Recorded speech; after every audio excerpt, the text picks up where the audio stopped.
Élaguer, terrasser, brosser, retirer la mousse, les verbes en ER n'ont pas manqué dans le quotidien des membres du bureau des guides et accompagnateurs de Sallanches pour transformer cette falaise, située à quelques pas du lac des Ilettes, en une paroi adaptée à la pratique de l'escalade.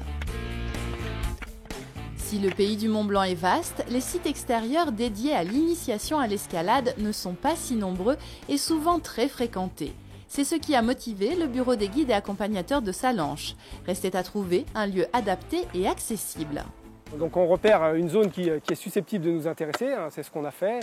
Même la première des choses qu'on a faites, c'est qu'on est venu du haut, on est descendu sur corde au milieu de la falaise pour voir si le rocher était assez sain pour faire notre école, quoi. Il fallait que ce soit d'un accès rapide, facile. Ensuite, il fallait un rocher qui soit quand même pas trop raide, puisqu'on ciblait, je dirais, les grimpeurs moyens. Et puis après, il y a toute la partie, je dirais, officielle, responsabilité. Donc là, on a un site qui va être conventionné, qui sera parfaitement dans les clous.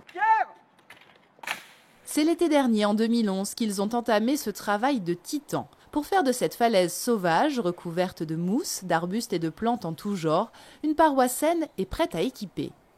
Il y a eu le chemin qu'il a fallu tracer littéralement, puisque c'était une pente avec des feuilles, des arbres et ainsi de suite. Donc déboisement, terrassement, à la pelle, à la pioche.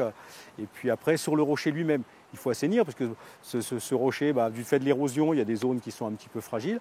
Donc c'est enlever tout ce qui est malsain, dans la mesure où on veut un site qui sera, je dirais, pas sécurisé à 100%, parce que ça n'existe pas, mais qui présentera un risque très très limité de danger objectif, de chute de pierre ou autre.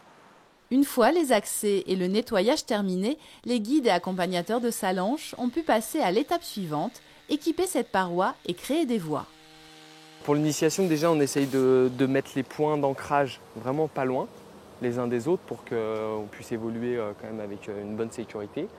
Et ensuite, il faut repérer les lignes évidentes qui se grimperaient là où il y a le plus de prise, là où le rocher est bon aussi, parce qu'il y a des zones où il est un peu moins bon, donc forcément on essaye de les éviter quand même. Donc on regarde surtout qualité du rocher et puis esthétiquement la ligne qui correspond un peu une ligne de faiblesse pour essayer de monter au sommet, quoi. Les lignes faciles en priorité. Tout le travail a été intéressant. On est parti de rien. Là, ça va être un petit peu notre enfant. C'est l'enfant du bureau des guides et puis du CAF, quoi. On est parti de rien, on a cherché en se promenant dans la vallée, on s'est dit pourquoi pas là. Et puis aujourd'hui, on a quand même quelque chose qui est assez fabuleux.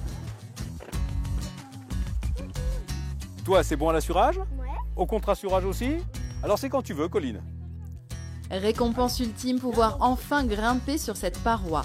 Désormais accessible à tous, ce nouveau site d'escalade est avant tout adapté à l'initiation. Même s'ils continuent d'entretenir ce site et de le faire évoluer, les guides et accompagnateurs ont enfin pu échanger leurs pioches et leurs débroussailleuses contre un baudrier, des cordes et des chaussons. Voilà, très bien. Très bien.